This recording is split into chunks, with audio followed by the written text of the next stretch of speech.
Welcome back to the deep dive. Today we are tackling a text that I feel like most people, they think they know it. Right, so one of those very famous stories. Exactly.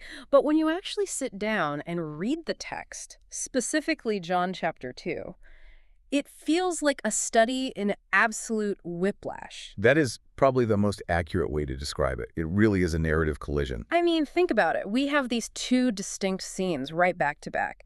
Scene one is this quiet, intimate family wedding in a tiny village. There's a miracle, but it's subtle. It involves wine. Everyone is celebrating. And then, bam, scene two. Total chaos. Yeah, we're in the capital city. It's crowded. It's noisy. And suddenly the protagonist is like braiding a whip and flipping tables. It's a massive tonal shift, you're right. But that's exactly what we need to unpack.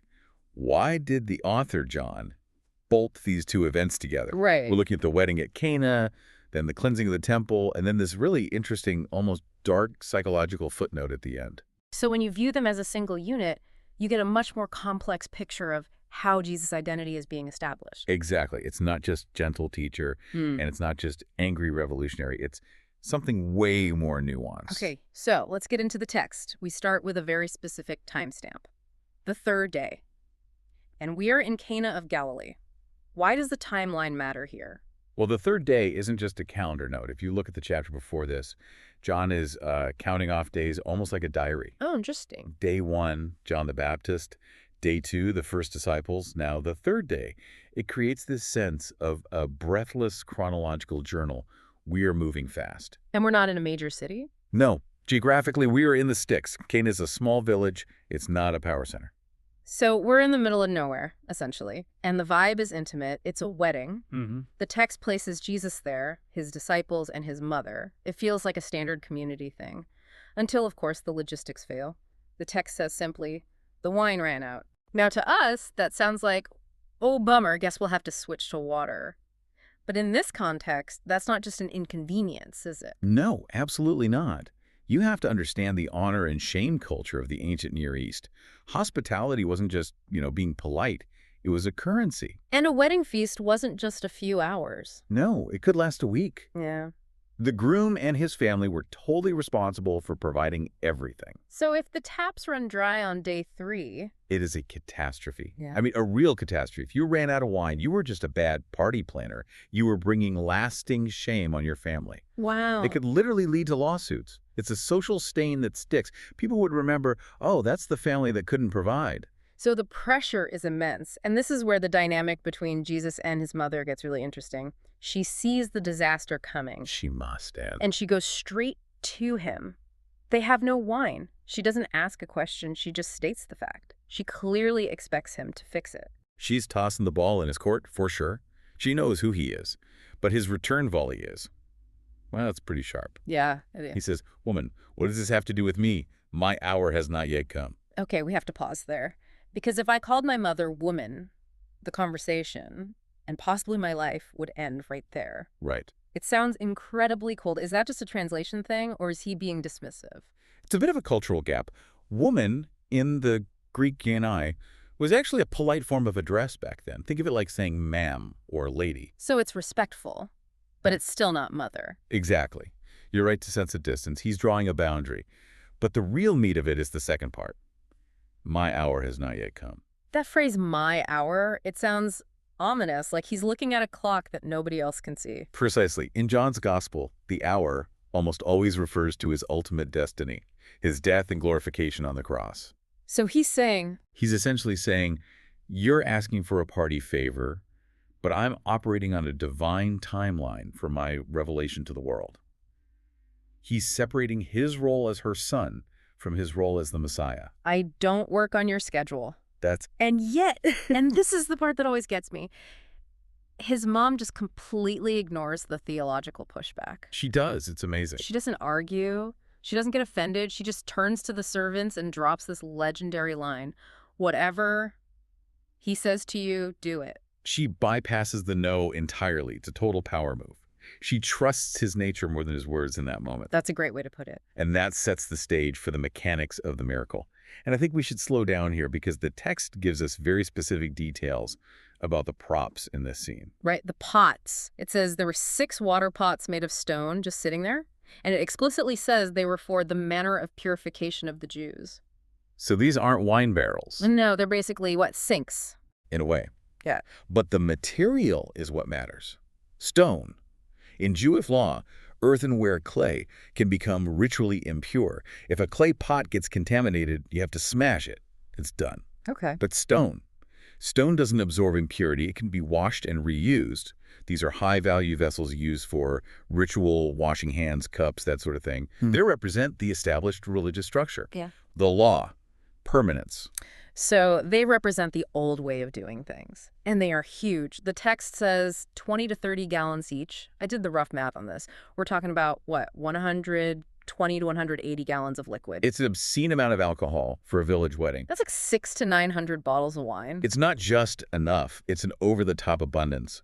And notice the instruction Jesus gives. He doesn't touch the pots. He doesn't pray over them. He just tells the servants, fill them with water. And they fill them to the brim. To the brim. Meaning you can't add anything else. No additives, no grape juice, just water, and then draw some out and take it to the master of the feast. The miracle happens in transit. It's so understated. There's no lightning bolt, no thunder. Right. It's invisible to everyone except the servants. Which brings us to the tasting scene, the master of the feast. Think of him as the head waiter or the MC. He tastes it. And he has no idea where it came from. None. But the quality just stops him in his tracks. He calls the bridegroom over and says, essentially, you're doing this backward. Yeah, what's wrong with you? The standard practice is serve the good stuff first, and then when people have drunk freely, which is a polite way of saying they're tipsy, you bring out the cheap stuff. It's basic economics, right? Why waste the good vintage on people who can't taste it? But he tells the bridegroom, you have kept the good wine until now. I feel like there's a metaphor screaming at us here. Oh, absolutely. Look at the symbolism. Jesus takes the vessels of the old ritual purification, the water for external cleaning, the stone jars of the law, and he fills them with the best wine, which is for internal celebration. So he's replacing the old system. He's signaling that the old system is being filled with something new, something better, and something abundant. He saves the best for last. That is a cool connection. It's not just a party trick. It's a theological statement.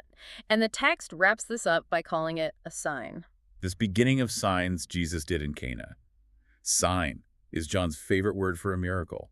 A sign points to something bigger. It's not about the wine itself. It's about the glory of the one who made it, and the result. His disciples believed in him. So mission accomplished in the village. But they don't stay there. The text says they head to Capernaum for a few days, and then the scene shifts dramatically. Big time. We leave the quiet wedding and go to the absolute center of religious and political life, Jerusalem. And it's Passover. This is the Super Bowl of the Jewish calendar.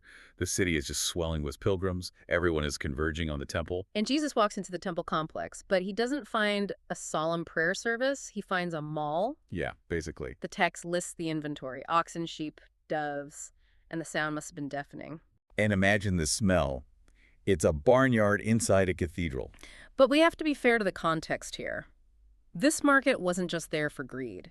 At least not initially. It served a purpose. It was necessary. If you traveled 100 miles to Jerusalem, you couldn't drag a sacrificial bull with you. You had to buy one. Yeah.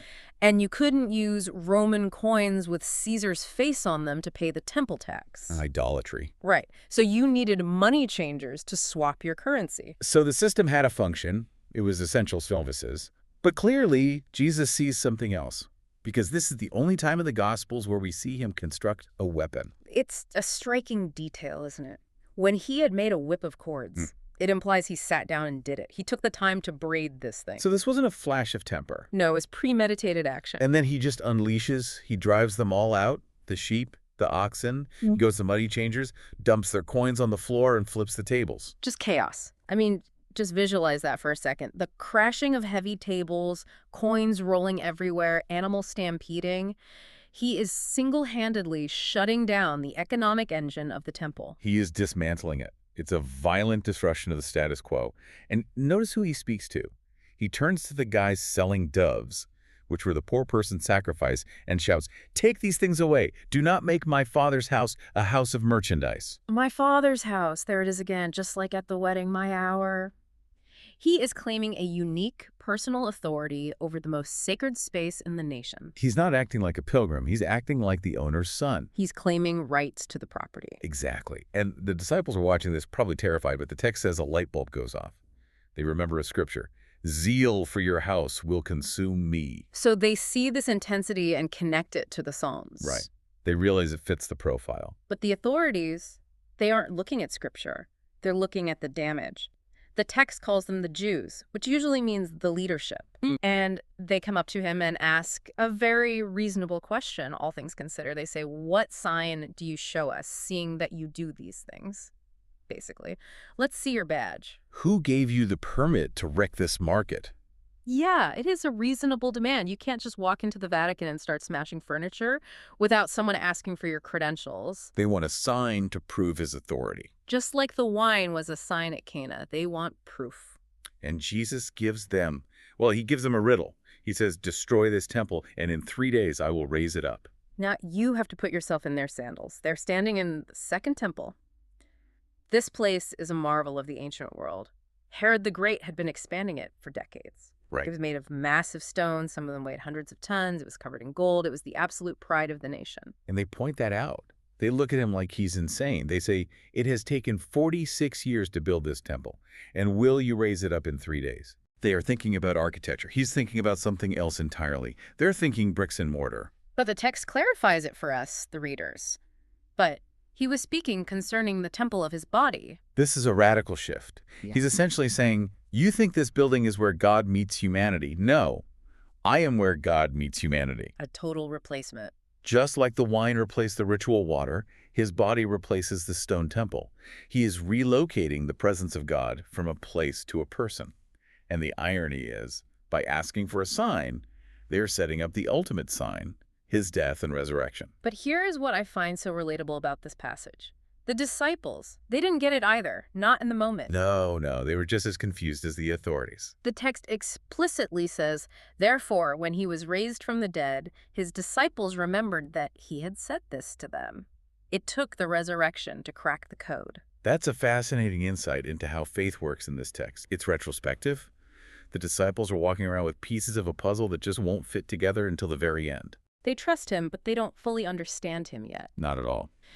So let's look at the scoreboard so far. We have Cana, private abundance creation. We have the temple, public judgment disruption. Both establishing his authority over the old systems. But then we get to the third segment of this deep dive. And honestly, this is the part that haunts me a little bit. We're still in Jerusalem. The Passover is ongoing. And Jesus is doing miracles. Mm-hmm. The text says, many believed in his name when they saw the signs, which he did. On the surface, this looks like a huge win. The marketing campaign is working. The crowds are cheering. It sounds like a revival. But then comes the twist. The text says, but Jesus did not entrust himself to them. In the Greek, it's actually a play on words. It says they trusted in his name, but Jesus did not trust himself to them. It's the same verb. Wow. So it's a one-sided relationship. Completely. And the reason given is chilling. It says, because he knew all men, for he knew what was in man. It's like X-ray vision into the human soul. He isn't swayed by the applause because he knows how fickle it is. He knows that the same crowd cheering for signs today could turn on him tomorrow if the show stops. It's almost like he's distinguishing between being a fan and being a follower. That's a great way to put it. The crowd is impressed by the special effects, the flip tables, the healings, but Jesus seems to realize they don't actually know him. That's exactly it. And it contrasts so sharply with the disciples back at the wedding. At the wedding, they saw the glory and believed.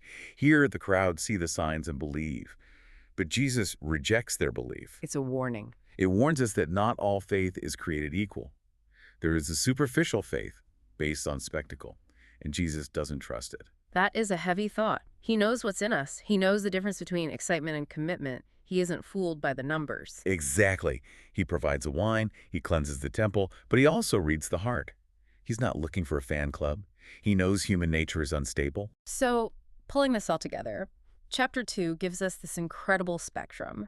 We see Jesus as the provider of joy at a wedding. Bypassing the old water pots to give something new. We see him as the fierce protector of his Father's house, willing to make a whip to clear out the corruption. And we see him as the knower of hearts, who isn't fooled by hype. It's a comprehensive introduction, really. He's a disruptor of the status quo, whether that status quo is a dry wedding or a corrupt market. He brings the new reality. A provider and a disruptor. I like that. So here's a final thought for you to chew on. The text makes a big deal about knowledge versus sight. How so? Well, think about it. The master of the feast tasted the wine but didn't know where it came from. The crowds in Jerusalem saw the miracles but didn't understand who Jesus was. Who actually knew the truth? The servants at the wedding, the lowest people on the totem pole, and eventually the disciples. So it seems like being an insider, having true understanding, requires more than just watching the show? Exactly. The servants were the ones filling the jars. The disciples were the ones following him around. So the question is, what is the difference between witnessing a miracle and actually understanding the source? Why is it that the people closest to the action, the servants, the disciples, are the ones who get the secret, while the important people, the master of the feast, the temple authorities, are left in the dark? It seems like in this story, truth is found in the service, not in the spectacle. That's a powerful place to leave it. The signs are there, but you have to be close enough to read them. That's it for this deep dive into John chapter 2. Thanks for listening, and we'll catch you on the next one.